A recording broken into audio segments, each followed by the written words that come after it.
We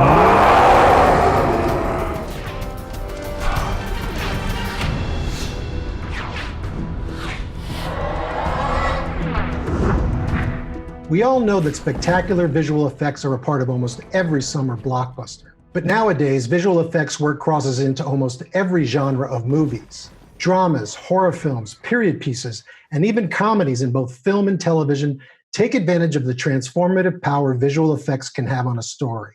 Hi, I'm film editor Lawrence Jordan of Master the Workflow, and we create in-depth training for anyone who aspires to work in professional post-production worldwide. Today, my partner Richard Sanchez will walk you through some of the basics of how assistant editors work with visual effects at the earliest stages of a cut. Richard will take you through some of the fundamental skills now expected of many assistants, skills that facilitate the work of the editor and the vision of the director.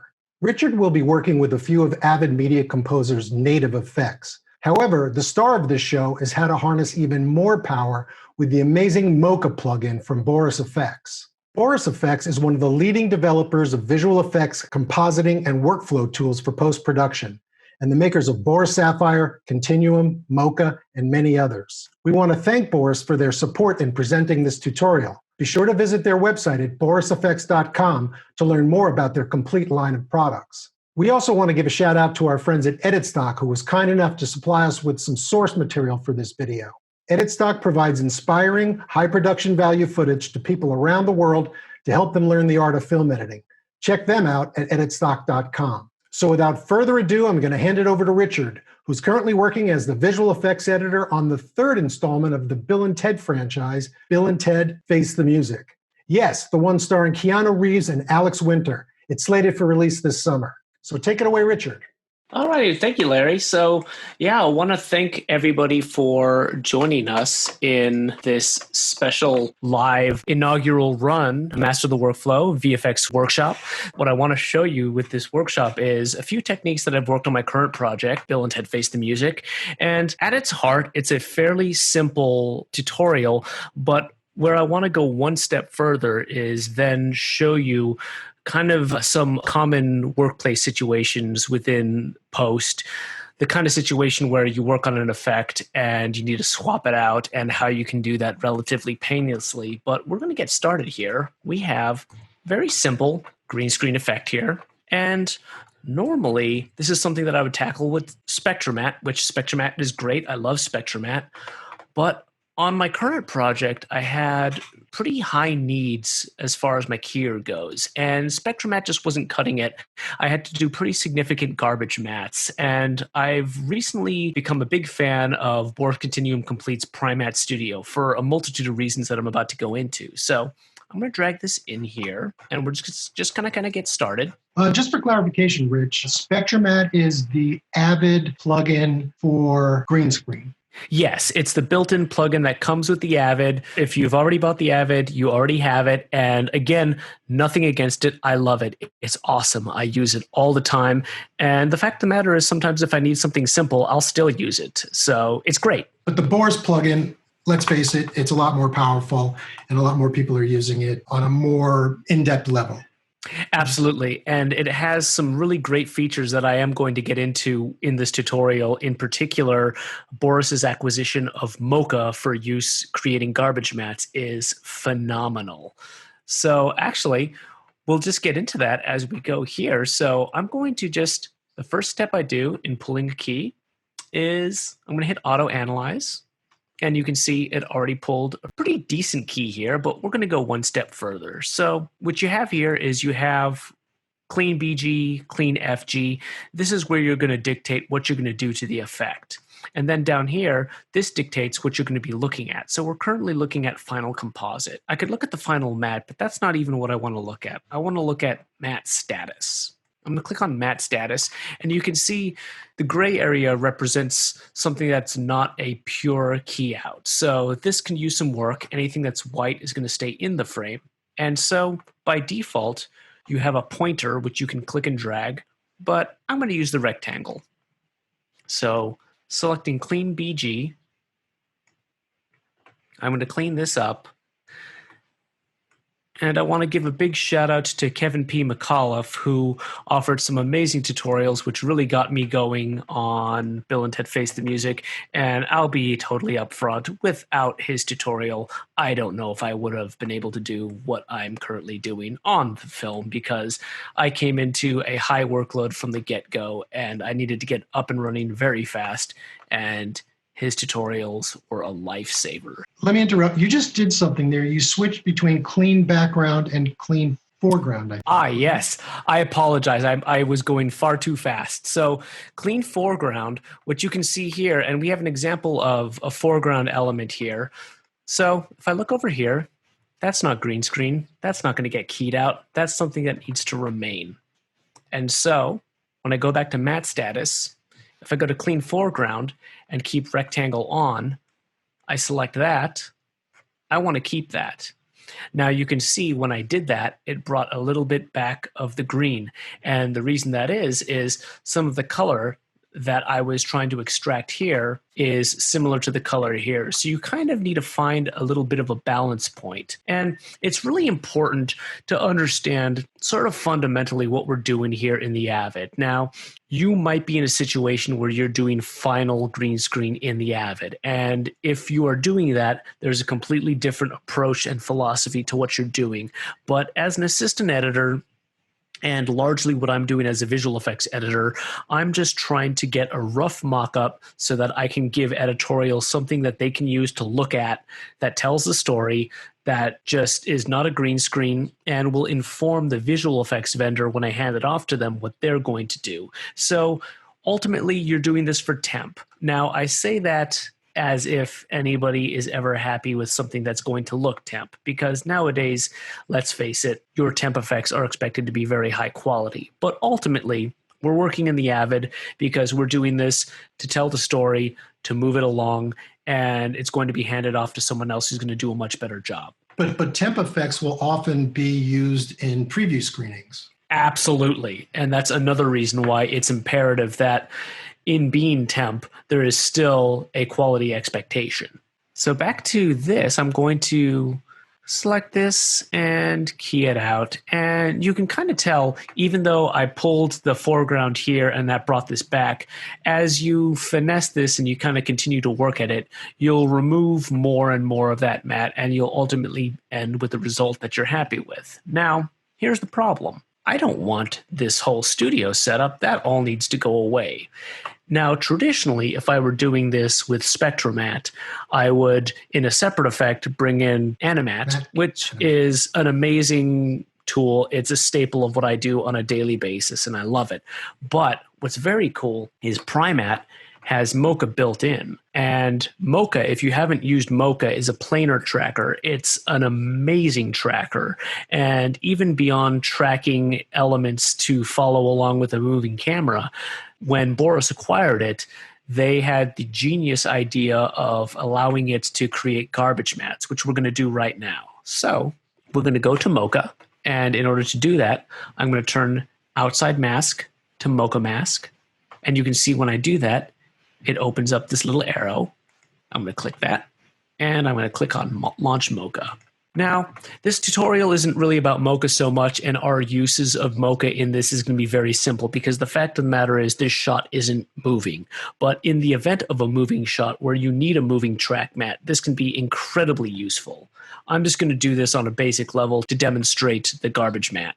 So when in Mocha, if you hold down Z and drag down, you'll zoom out. Hold down Z, drag up, you'll zoom in.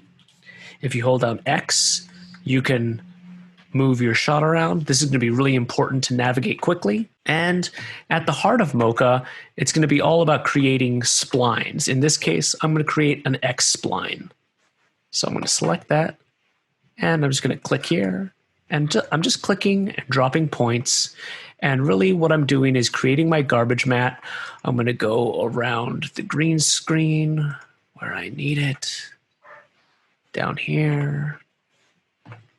And you can see by default, your edges are rounded, but I don't want that. I want those to be hard edged. So I just hit Command A to select all points here.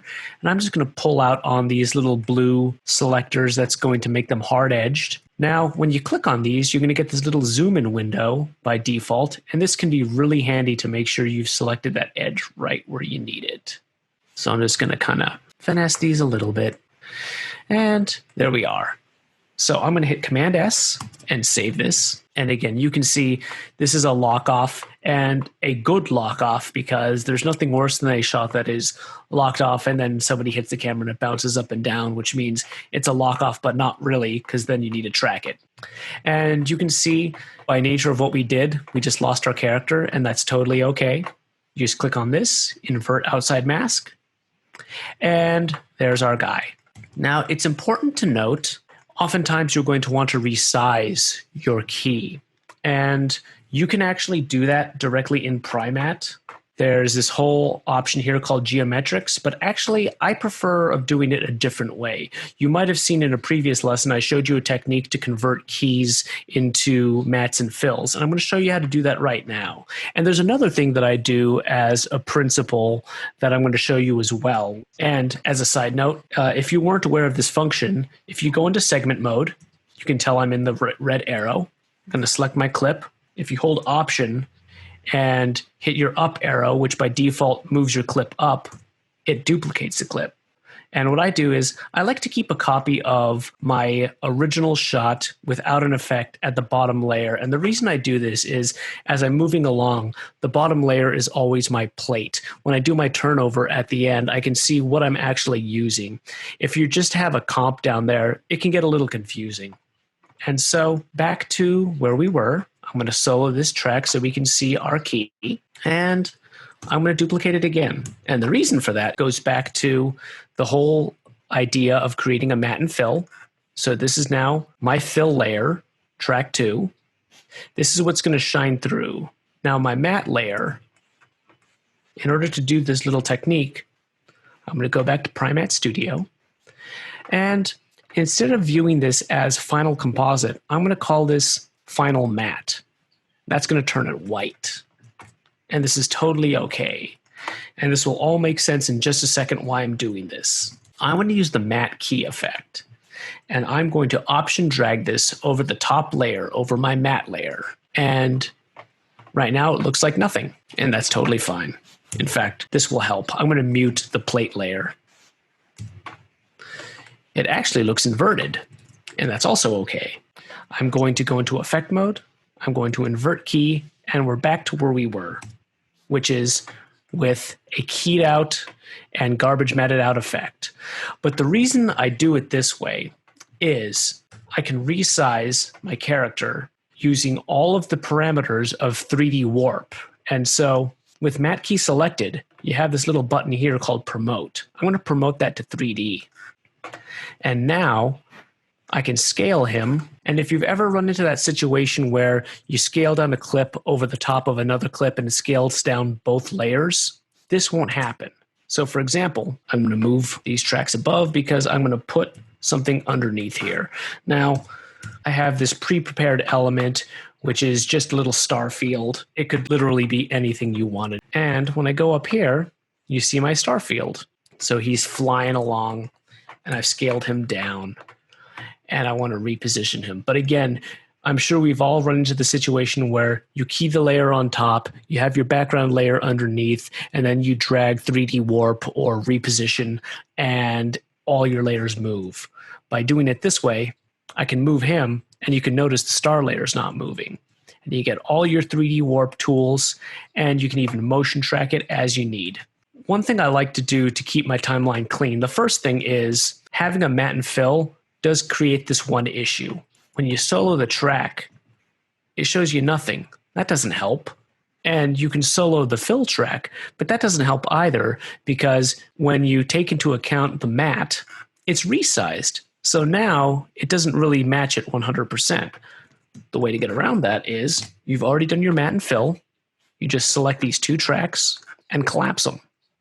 And now you can view all your elements as one piece. So I have my star field, I have my composite, and if you ever need to get back into this, you can just expand this collapse.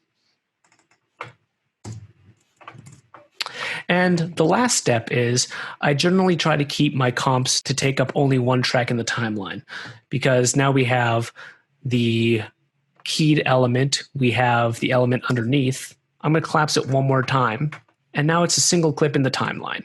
And I'm going to unmute this because that was just for demonstration purposes. You see we always have the plate, we have our composite, and I can expand. We have the star field, we have our keyed out element here, and we're looking pretty good. Now, the one thing we'll notice is we have pretty hard edge here around his head, so we want to address that. And the one thing I also want to show you is sometimes once you apply an effect on top of an effect, it can get a little unruly, but if you understand the order of operations, you can still get in there and adjust everything where you need it to be. So starting back from the beginning, we have a collapse, we have our star field, we have our comp. Now that is the matte key effect. That's not what I want to use. This right here is our Boris effect. So let's go into this. And what I want to do is over here, I'm going to click on Matte Refinement On. And the reason for it is this section of his head, this is where the green screen was. Now, you can feather the garbage matte, but that will only affect the desk because the garbage matte cleared that out. So, for example, if I feather that, you can see it only touches the desk and doesn't touch his head. So I'm going to go to Matte Refinement, and I'm just going to soften this just a touch. And it might be a little tough to see on the Avid window. I actually have a 40-inch screen above my laptop here, so it's a little clearer to see how I'm softening it. And now we're getting a pretty decent softened edge. And then the other issue you might have run into is if you try to color correct your clip. For example, if I do it this way, and I go into color effect, you drag it over the top, and then you color effect, and gosh darn it, it's touching everything. That's not what I want to do at all. By nature of doing it this way, which I'll admit, working with the matte and fill seems convoluted and seems like more work than it's worth, but there are a lot of distinct advantages, and here's one right here. Your director comes in and says, you know, I like that comp, but you know, the guy just doesn't have a lot of contrast. I want you to color correct him alone. So I'm going to drag this color effect onto the fill layer, which is underneath the matte layer, and I'm just going to give him a little bit more contrast. And now I'm only touching him. I'm only color correcting him, which is exactly what I want. And now, he looks pretty good. So whatever the effect is, your matrix style, he's using his computer to direct the cosmos. Very cool. Now you're feeling really good about your comp. You hand it off to your editor and he says, hey, Richard, you did a great job. And you're feeling really good about yourself.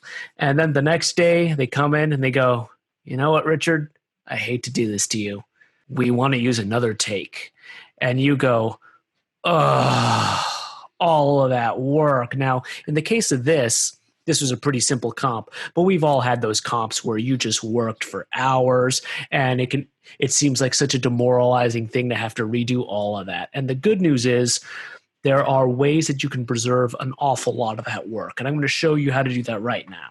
So I'm going to load in this second clip and I'm going to cut just the plate underneath just so we can see how things differ. So if I look at the plate, he's touching the left side of the computer. So the director said, oh, you know, I really want him to be touching the left side of the computer. It serves the story better. And so that's where we're at. We need to replace the take. But you did such a great key and you fine-tuned it. And God, it's going to be such a shame to have to redo the whole thing. So here's how we can preserve a lot of that work. What I'm going to do is I'm going to hit T to mark my clip. And I'm going to hit Option C. And I'm just going to load that in. Hitting Option C will save that clip as a subclip in your source monitor. And what I'm going to do is, first things first, since this contrast effect might not apply to this new take, I'm just going to take that off. And the first thing I'm going to do is I'm going to cut this into the fill layer. Now, by default, that looks kind of weird, doesn't it? Now, the reason for that is because you put a fill layer underneath with a matte that doesn't match, but that's totally fine. We can take care of that. I'm going to double click that. I'm going to double click that. And again, just in case anyone is confused, this is our original collapse. This is the star field. This is the collapse of the comp. This is the fill layer. This is the matte key effect.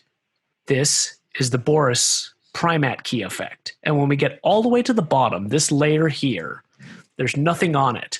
That's the original plate before you applied anything to it. So if I patch our source monitor to that, and it helps, the way I think of it in my head is I like to think of it as you're stuffing the clip underneath the effect. So I'm just going to patch that and cut it in. Look at that. I just swapped out a take and I preserved my green screen. Now, very little time has been lost. I was able to swap that out.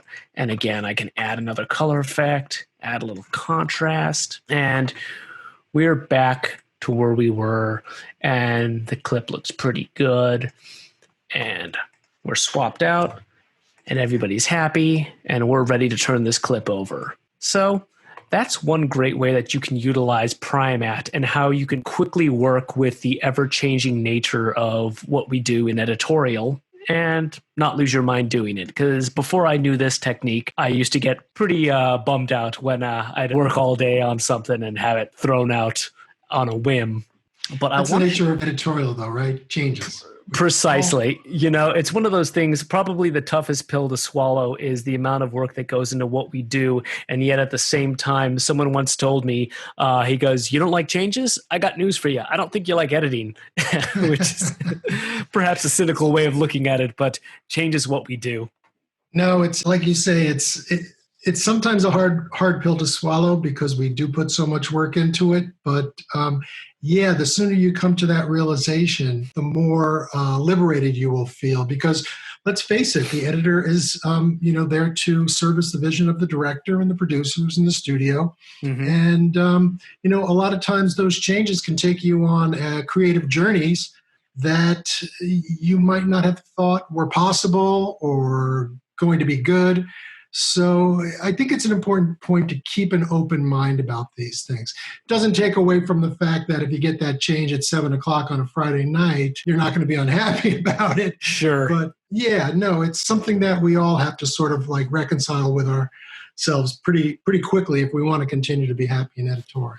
Yeah, and I'm sure you can attest to this, Larry, too, that I've found lately that there is something very humbling about also those requests that come perhaps late in the day, perhaps not, but the request that comes across your cutting room wherein your initial reaction is, that's never going to work. But in being professional, you just push forward and say, let's try it. And then you do it and you go, I'll be darned. That works quite successfully. That's happened to me more often times than not because, as intimately familiar as editors are with the film, a lot of times, probably the majority of time, you're not going to find anyone who is more intimate with the film and the material than the director. Those people are, dedicating their lives, years of their lives sometimes to a particular project. And they get pretty obsessive about it, as I'm sure a lot of us know. Absolutely. And, a wiser editor than I once said to me, it truly does not matter where a good idea comes from. So you got to always try to make the director think that it came from him or her. Fair point. And actually, one more thing that I wanted to demonstrate, because a question that I often have is, why not do this in After Effects? After Effects comes with Keylight. It's built in. It's great. And I'd also like to share, I love After Effects. After Effects is awesome, and it's so much fun. A really good reason to not do this in After Effects. One, this is a pretty simple comp, but the other issue that happens with After Effects is if you do your comp and you give it, let's say, 8 handles, and your editor needs to pull it out further than 8 handles, now you're in trouble. For one, you stop down your editor who's working, and now they have to come to you and say, Richard, I need you to bring that back into After Effects. And for as much as I love After Effects, there's absolutely nothing fast about working in After Effects. It is just the nature of the beast. It is a powerful compositing program. It's not very fast. And so by doing it here, you've given your editor a temp that he can just be trimming, and oh, look at that. I could trim it out. And now he has 8 frames, 16 more frames that you don't have to recomp. Now, he'll certainly have to re-render, but he can do that. And it didn't stop down his edit. And so you're working in a good place. This is a very good reason for you to keep things in Avid if you absolutely can. Sort of the impetus of this tutorial, which is why if you keep things in the Avid, you're tracking the original assets, you're keeping your editor working in a way that's very fluid for him. And of course, once you start getting shots delivered from your visual effects vendor, you'll be more locked to durations. But when the cut is very fluid and in flux, this is a great way of working and keeping things smooth. Hey, Rich, can I ask a quick question? I'd like you to explain, if you can, a term you used, which I think is really important for people to understand, and that's order of operations. When I said order of operations, really the main thing I meant is the relationship between the original plate and the effect. And for example, I got my start in Final Cut Pro. And in Final Cut Pro, you would open your effect palette and it would show you a series of effects. And it was much more effect palette based, where there'd be an effect, an effect, an effect. And even though you do have this representation here, I found in the Avid, it tends to be a lot more timeline based. And especially if you wanted to swap out a take, it's important to know how you do that. And in particular, by going back to the original source and finding the original source. So if we're going to find the source of this effect, you can do one of two things actually. If you double click this, you expand it, but you can also step into it, which I've mapped that to be Shift Z. So now we see our computer, our star field. We have our collapse here, and I can hit Command Z again, step in again. This just allows you to step into a clip with an effect or a submaster, step in again, and you see I'm all the way down to the source here. This can be a really handy way of working, but stepping in like that is the exact same as you expand once, you expand twice, you expand thrice, and I don't know what the 4 equivalent of thrice would be, but here we are at our original plate, and by knowing that this is your original plate, so if you replace this, all of these effects are going to ripple down. Now you have a very fast way of working. You can preserve a lot of your work. Now it's really important to know there are 2 situations where this will not work. The first situation is if you have a garbage matte. Because your garbage matte is going to be so specific to that plate, you will probably have to adjust your garbage matte in the case of a key. But that said, that doesn't mean this isn't a good way of working. Because again, just to give you an example, I was working on a project recently where on day 1, I stepped in and had nearly 400 temp visual effects I had to do. And they looked at me as if, can you get this done in a week? And I looked at them and said, maybe a couple weeks. And by using these similar tools, I was able to preserve a lot of work and move really fast. And I actually managed to get it all done in about a week. Again, I disclaim they were rough comps, but you can preserve a lot of your work. You can swap out takes. You can work really quickly. And there's a lot of time savings to be had by just knowing, again, the rationale. The way I think of it is you're stuffing the clip underneath all of the effects. That's what I mean when I say order of operations. Also, the other thing I wanted to point out, because I said there was 2 things that would trip you up. The first was garbage mattes. The second thing is speed effects. If your original plate has a speed effect, that is the one effect you cannot step under.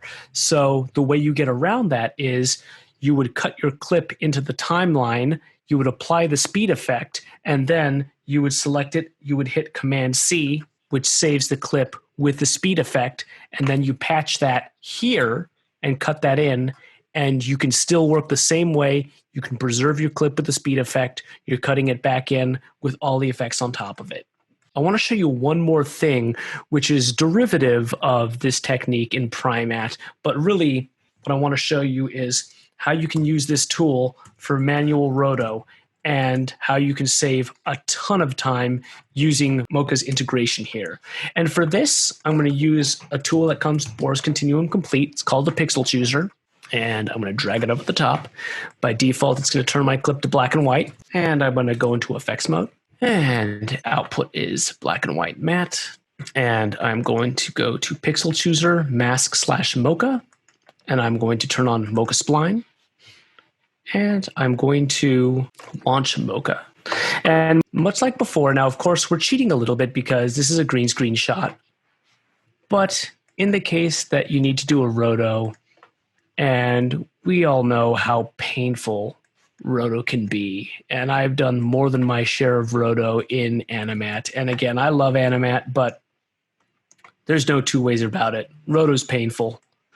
And so, using a similar technique, I'm going to just draw a little shape around my desk here. And I'm going to unclick this cogwheel because I don't want to track it. So our mask shape is drawn. There we are. And I'm going to draw a little shape around this guy's head. I'm going to go all the way to the first frame here. And let's zoom in a little bit. And hold down X, drag him over. I'm going to click on the X spline. And I'm going to do this a little dirty. Now, it's worth noting, depending on the situation, if he moves around too much, you actually might want to create separate shapes for his ears. Fortunately, his ears don't move too much in this take, so we can actually get away with it. But in general, you want to keep shapes whole. So you'd have one circular shape for his head, one circular shape for this ear, one circular shape for that ear, particularly if he turns. But again, we can kind of get away with this one a little bit. So what I'm going to do here is what I just did was I hit Command A, I selected everything, and I'm going to drag in, and that's going to make these shapes a little bit more circular. And I'm going to do that just to kind of refine my shape because you can see I did it. It was a little crude. Let's kind of smooth it out. And again, this is Temp, but Temp still needs to look pretty good. We have a pretty decent shape there. And I'm going to leave on translation, scale, rotation, and shear, and I'm just going to start tracking. And what I'm going to do is I'm going to be looking for when this effect starts to go awry, then I'll stop it, correct it, and continue tracking. So, and I'm doing this on a 2017 laptop, so it's not the fastest thing in the world, but you'll see it's still pretty impressive for what it did. So I just stopped it here when I noticed his ear got a little afoul. And you can kind of see as I go back a little bit, the track is still correlating to how I'm adjusting, and it's dropping these keyframes as I go. And back to this shape, and you can see it kind of lost track of his ear, which is below the desk mat, but that's okay. I'm just going to adjust it anyway in case it comes back into frame. It'll look nice. And then let's track a little bit more. And you can see the ear just came back, which means I need to adjust these, which is so not a big deal. But anyone who's ever done manual roto, I'm sure you know just how much time it is. You know, someone once told me the secret to good roto is good music. You're just going to listen to music and do very little for a very long time. But that interpolation that Mocha's doing is pretty incredible. It's absolutely incredible. The amount of time you save working this way is amazing. And again, all I'm doing is I'm looking for the track to go amiss and just kind of bringing it back. And you can tell that the keyframes kind of started to get the ear cut off. So I'm just going to roll it back just a little bit, patch that up, and keep on moving. Here we are. And if you look here, it's not perfect. You can see a little bit of the green screen coming in here. So, okay, the cursive integrity, I'll fix it. Some of that we can cheat with feathering. So I'm going to hit Command S. I'm going to save that. And out we go. And look at that. One thing is, I set the channel to none. And that leaves us with the matte that I want. And now we're kind of back to where we were. Now I can go back to Matte Key. And I'm going to drag that over the top. And I'm going to invert you. And like I did before, layer 1 is always my plate. Layer 2 is my fill. And this is my effect. And I'm going to move these up once more because we're just going to recreate the same effect we just did, which is that star field. I'm going to cut that in here to track 2.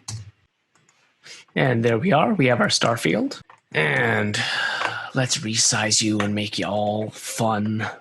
What do you say we scale you down to I don't know, 80%. And I'm just going to drag you over here just to kind of differentiate from what we did with the green screen comp. But now you can see what we just did here was a complete manual rotoscope job. Now, I'm not going to pretend like this wasn't easy because he wasn't moving all that much. If you have something really complicated with somebody walking down the street, it could be a really complex job. But we just did a manual roto job in a pretty short amount of time. Now, if we go back to our matte key effect, we have some options here that we can also use to soften. And you just kind of want to play with your center and your soft settings. Can you zoom into your palette a little? I can. I'm going to hit Option and Command to kind of drag this over. And good enough for the effect we're trying to achieve, especially considering we did this without a keyer. So that's kind of where we are. That was a manual key job using Boris. And again, just to keep this clean, I'm going to select these two top tracks. I'm going to collapse them. Again, the advantage of that is I can always look at my elements separately, star field, and collapse that. And now we have our plate at the bottom as I wanted it to be. And at any point, it all lines up. So I can see his arm is out. I move back up. He's repoed, moved down. We have our comp. Sweet. And again, you benefit from everything you have in the Avid, which is now my editor wants to pull out the shot. He can pull the shot out all he wants, and I don't have to recomp it. This is a good example for me to point out when you do something like manual roto. In this case, okay, he pulled out and the matte has gotten off, which means you have to roto the rest of that. But the majority of your work is preserved. And in the case with most effects, your green screen type effects, you can allow your editor to work in a very fluid way that doesn't require you to recomp every time and allows your editor to just keep on going, do a quick render, and time is saved. Very cool. That's a great demo, man. Thank you. Yeah, thank you. So let's open it up for questions. We got a few people here. Yeah, actually, I just opened the Q&A window here, and I see one from Julian Doan. Which, cool. Hey, Julian. Good to see you. How's it going, Julian? So is there a benefit or difference to using a speed effect versus a time warp, which, if I'm not mistaken, you can step into?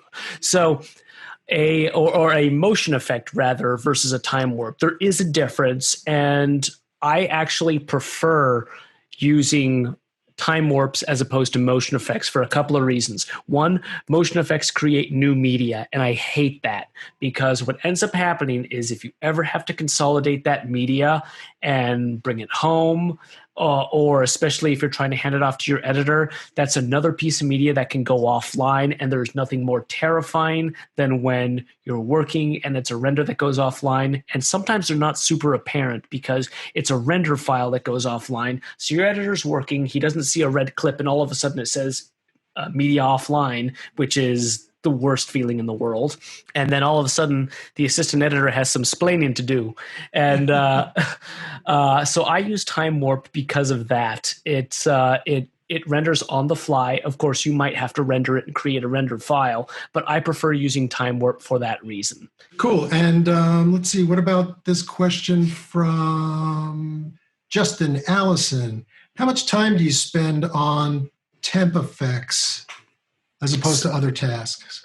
So it largely depends on the point in the process. So at the point where I'm at on our current film, we are getting shots in from our vendors. So I'm not spending a lot of time doing temp visual effects. Now, in the beginning of a film, when you might not even have all of your vendors finalized yet. You're largely in editorial and you're going to have tons of green screens.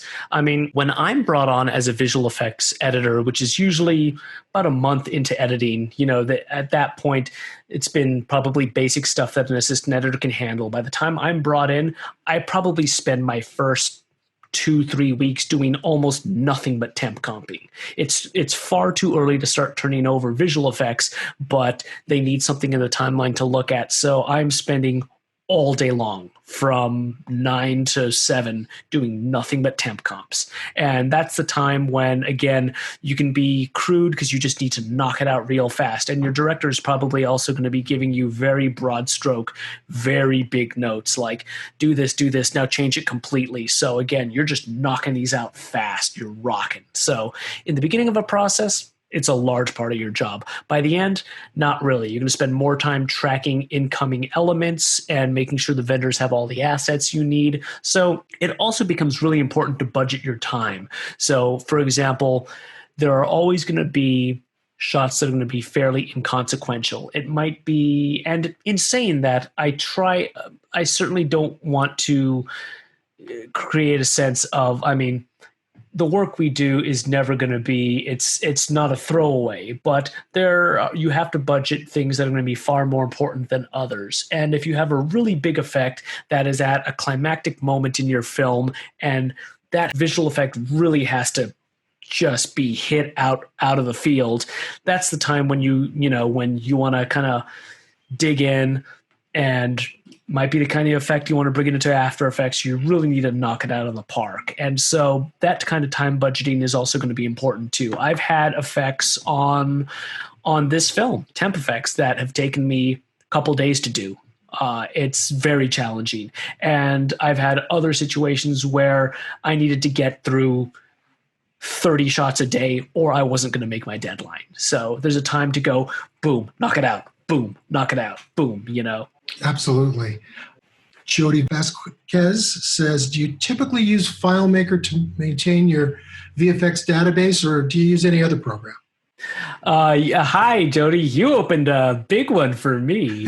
I love FileMaker. I love FileMaker so much. I can't even tell you how much I love it. And to the point that I spent a large part of my career hoping I would never have to learn it because it was intimidating and it's not a very straightforward program.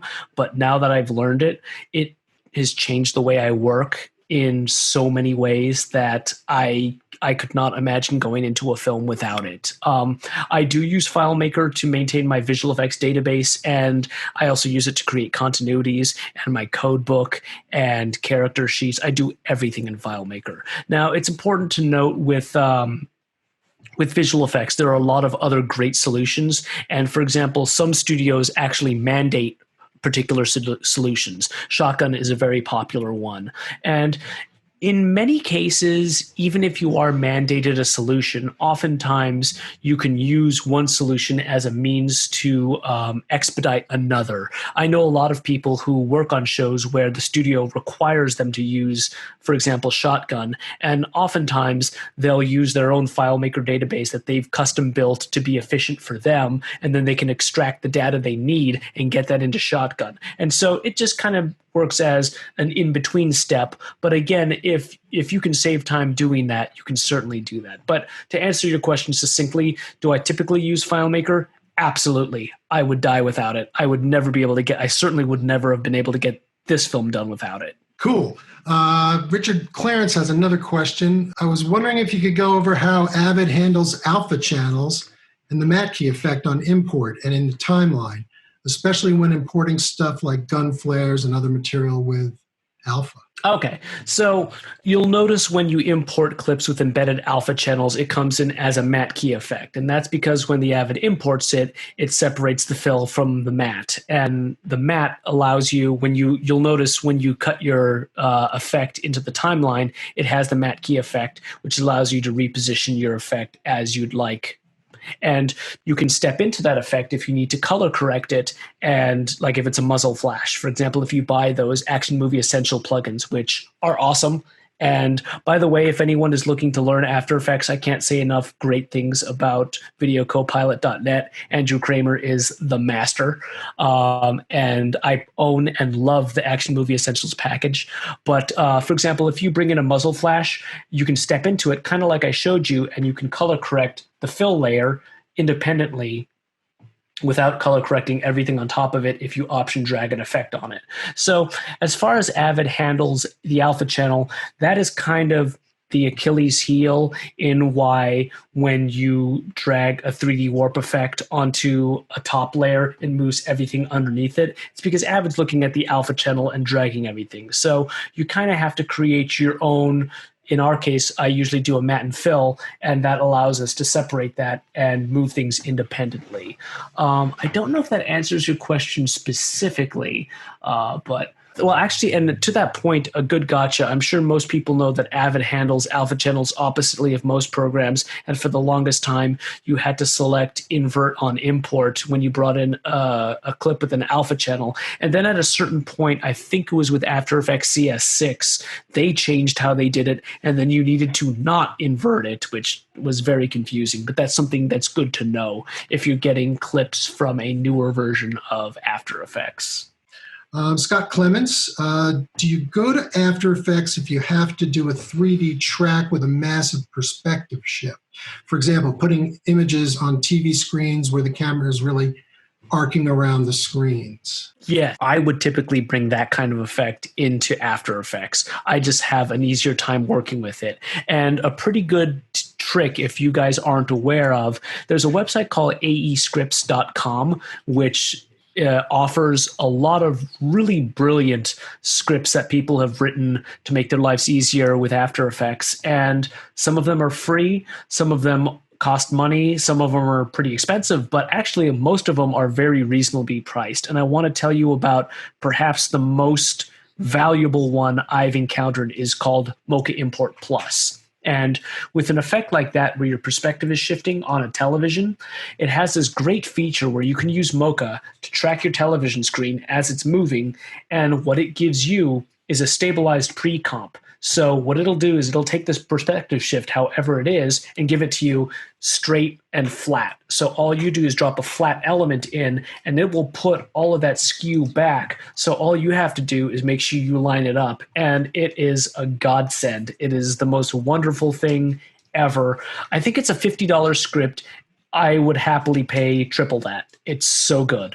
That's aescripts.com. That's correct. And that plugin is called Mocha Import Plus. It's amazing. So yes, to answer your question, Scott, for that kind of effect, I typically would go into After Effects. And I would actually just use the built-in Mocha AE. It comes with After Effects, and Mocha AE gives you most of the features that comes with Mocha Pro. There's a few higher level features it doesn't have that, quite honestly, I've never needed. The kind of things that if you're working at a big facility, you know, doing real big time visual effects, you'd probably need. I haven't needed for my needs, and it's great. Cool. Okay, got time for a couple more questions. Julie, within Avid, are you keeping your temp VFX comp in bins per shot or per scene? Do you come up with your own temp version numbering system? That's a good question. You know, it's funny. Some people do that. I don't. What I'll usually do is, if I've numbered the shots, I typically do my temp comps in groups. So, for example, if I'm doing a massive scene with, say, like 40 green screens, I'll typically bring the whole scene in, and I'm just going to comp the scene.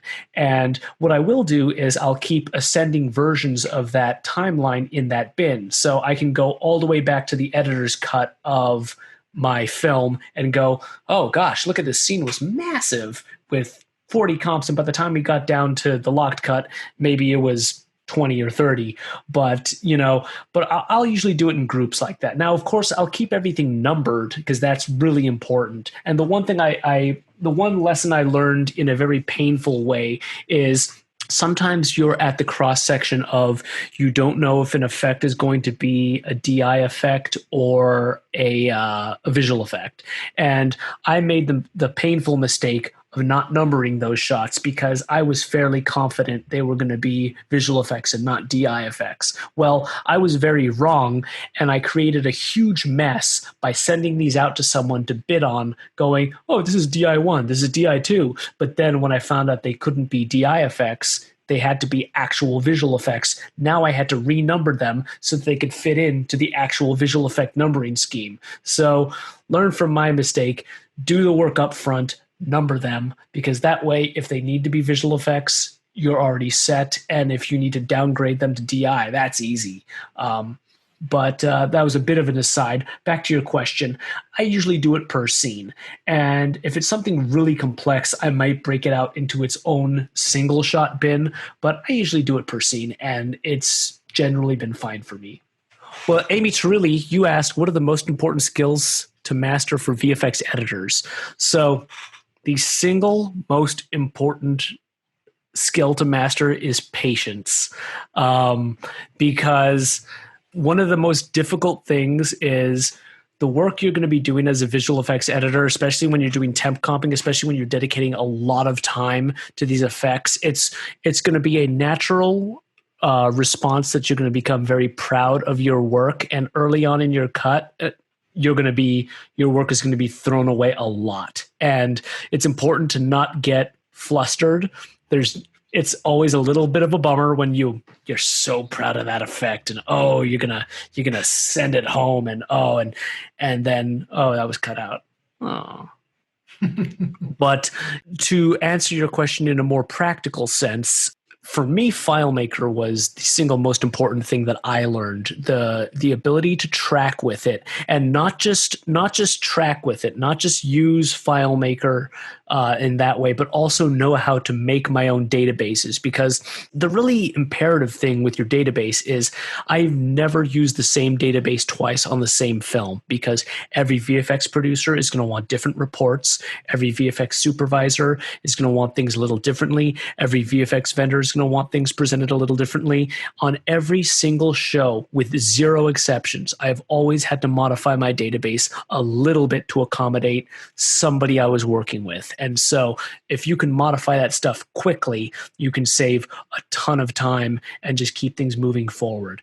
And then as far as temp comps go, honestly, I wished I had gotten better at comping in Avid sooner, because I, for the longest time, would always go, I can comp so much more efficiently in After Effects, and After Effects is great, and it is, and it's wonderful, but there are very distinct advantages to being able to comp well in Avid, and I won't look at Avid with overly rosy colored glasses. As we just demonstrated here, there are a lot of things about comping in Avid that seem very counterintuitive and quite honestly frustrating. But once you know how to work around those, the advantages you gain by being able to comp well in Avid far outweigh the inconveniences. So that's one thing I wish I got good at earlier. Okay, Ram is saying, I'm facing this problem with the time warp effect where speed effects does not reflect on the final AAF that's given for the DI. So I had to match everything by recreating the speed effects with motion effects. Rich, have you run into this? Is there a solution? I have not run into that, but my empathy to you, that sounds very painful. I'll let you in on this that can be helpful for that, is when you kick out your Avid references, the frame numbers.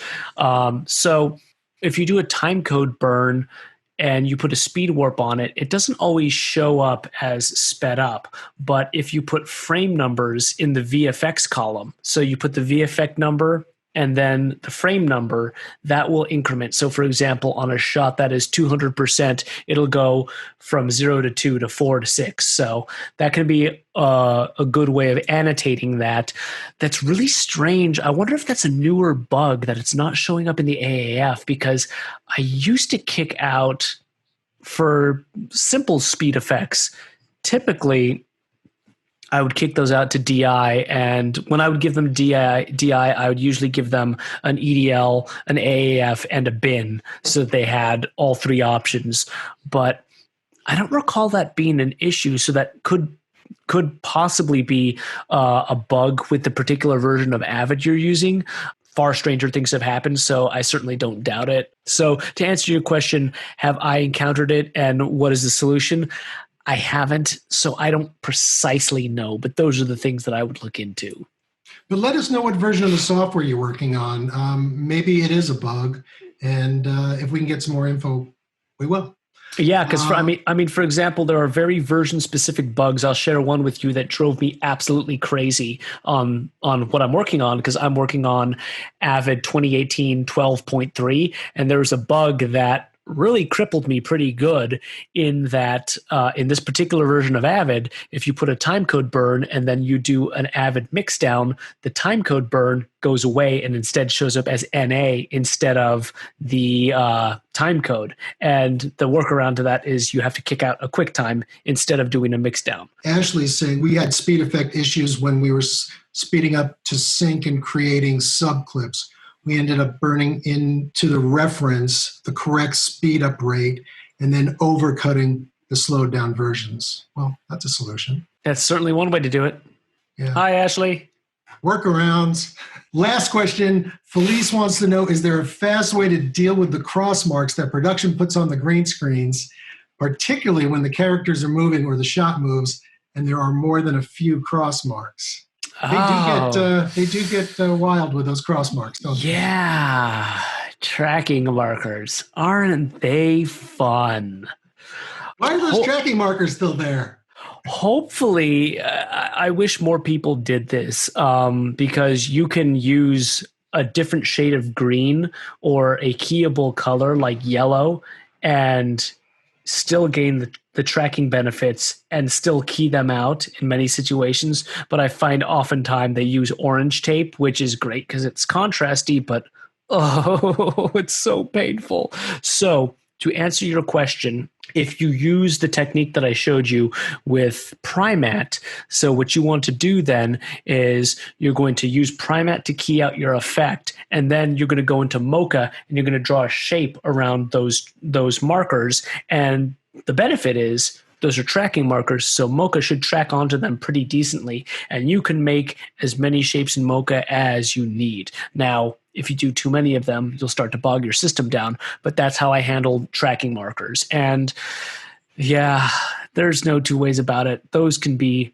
such a pain to get rid of. And I often find sometimes I'm caught in the dilemma of, do I just give this to my editor because I just need to give him something quick? But I have never met an editor who was okay with you leaving those track markers in there. You got to get rid of them. So there are I know some people have used some pretty cool techniques using the Magic Mask, which I'm still trying to wrap my head around the Magic Mask. Magic Mask is a tool in 3D Warp, and essentially it's a derivative of a keyer, and it's pretty cool. I know some people who use Magic Mask to key those out. That's one thing to look into. But for me, I usually use Primatte to key the green, and then I'll use the Mocha shapes to get rid of those. Cool. An anonymous friend from India is telling us that VFX Editor is a popular upcoming position there, and he uses an app called Sequence Clip Reporter to export Excel report of transitions in VFX shots. I think that Sequence Clip Reporter is that tool that Michael Phillips developed, if I'm not mistaken. Really? And if it's what I'm thinking of, it's awesome. And also one thing that might be worth noting if people don't know as well, the VFX editor position is it varies quite a bit if you're a vendor side VFX editor versus a production side VFX editor. So it can be a little tricky at times to know what the requirements are. And I'll just be upfront in saying I've never worked vendor side, so I don't entirely know the full scale of what a vendor side visual effect editor does. But production side, why FileMaker is so valuable is because we're tracking the changes in the cut. So anytime the visual effects get extended, get trimmed, it's our job to track that and then contact the vendor and say, okay, you don't have to do this anymore. Alrighty, well, listen, I wanted to tell you about something that I think all of you are going to think is really cool. Our friends at Boris FX are letting us give away a Boris FX bundle, a 1-year subscription to the bundle, Sapphire, Continuum, and Mocha Pro. It's an $1,195 value. So that's like a big deal. That's something that I've never had the money to invest in, although I wish I could have. They're also giving us a 1-year subscription to Continuum and a 1-year subscription to Mocha Pro. So that's 3 products from our friends at Boris who are trying to support us in growing the community. Yeah, that's pretty cool. And we hope to be doing more of this kind of thing. That's about it, huh, Rich? Seems like we covered it. Richard really wants to get his hands on that Mocha package, on that Boris Continuum package. So do I. They're pretty cool features. Can we enter the contest? Anyway, listen, thank you so much for joining us. And this hopefully will be the first of many. We really want to do this. We're motivated by the new Zoom phenomenon, but we're looking at some other packages. So we look forward to seeing more of you soon. Thanks, everybody. Thank you.